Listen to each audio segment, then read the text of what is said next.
The skies above Beirut erupted in flames. Israeli fighter jets pierced the night, their payloads finding targets deep within the Lebanese capital. This was not a surgical strike, a targeted operation against a military installation. This was an assault on the heart of Beirut, a city still bearing the scars of past conflicts. The message was clear. Israel was prepared to escalate the conflict with Hezbollah, even if it meant bringing the fight to the doorstep of Lebanon's capital.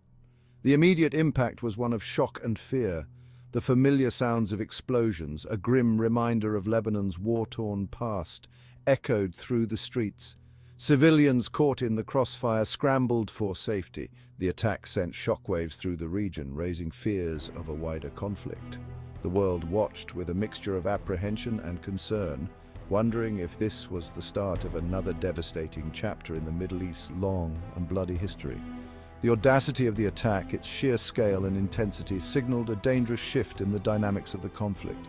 It was a clear demonstration of Israel's military might, its willingness to project power deep into enemy territory, but it was also a gamble, a risky move that could easily backfire and ignite a wider conflagration. The Israeli airstrikes were not simply aimed at sowing fear or demonstrating military superiority. They had a specific strategic objective: to decapitate Hezbollah's leadership. Among the casualties were several high-ranking commanders, men who had spent years orchestrating Hezbollah's resistance against Israel. These were not foot soldiers, but seasoned veterans, the architects of Hezbollah's military and political strategy. Their deaths were a significant blow to Hezbollah, depriving the organization of valuable experience and expertise. The loss of these commanders sent shockwaves through the ranks of the organization, leaving a void in leadership that would be difficult to fill. It was a tactical victory for Israel, but one that came at a heavy price. The targeted assassinations were a stark reminder of the asymmetrical nature of the conflict. Israel, with its advanced weaponry and sophisticated intelligence network, possessed the ability to strike with deadly precision. Hezbollah, on the other hand, relied on a more clandestine network, operating in the shadows and relying on guerrilla tactics to counter Israel's military superiority. Hezbollah, true to its name, Party of God, responded with a ferocity that surprised even seasoned observers of the conflict. This was not the limited, symbolic retaliation of the past.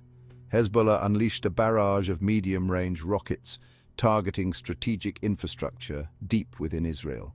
Air raid sirens wailed across northern Israel as rockets rained down, sending residents scrambling for cover. This was a calculated escalation, a clear message that Hezbollah would not be cowed by Israeli aggression. The use of medium-range rockets capable of striking deeper into Israeli territory demonstrated a new level of sophistication in Hezbollah's arsenal. It was a sign that the group had been using the relative calm of recent years to bolster its capabilities, preparing for a moment like this. The rocket attacks exposed Israel's vulnerability, shattering the illusion of security that had prevailed in recent years. Israeli cities, once considered immune to attack, were now within range of Hezbollah's rockets. The conflict, once confined to the border regions, had spilled over into the heart of Israel, bringing the reality of war to its citizens' doorsteps. Israel faced a dilemma. The attacks on its cities, the sight of its citizens huddled in bomb shelters, fueled a public outcry for swift and decisive retaliation. Yet, Israel's leaders knew that a full-scale invasion of Lebanon, a repeat of the devastating 2006 war, carried enormous risks. The international community, already critical of Israel's use of force, would likely condemn such a move. Israel's response was a delicate balancing act, retaliation, but with a measure of restraint. Israeli airstrikes pounded Hezbollah targets in southern Lebanon, aiming to degrade the group's military capabilities and disrupt its command and control network. At the same time, Israeli ground forces remained poised on the border, ready to launch a full-scale invasion if necessary. This calibrated response reflected Israel's strategic calculations. While determined to punish Hezbollah for its attacks, Israel was also mindful of the wider regional implications of its actions. A full-scale war, with its inevitable civilian casualties and potential for escalation, was a risk that Israel was not yet willing to take.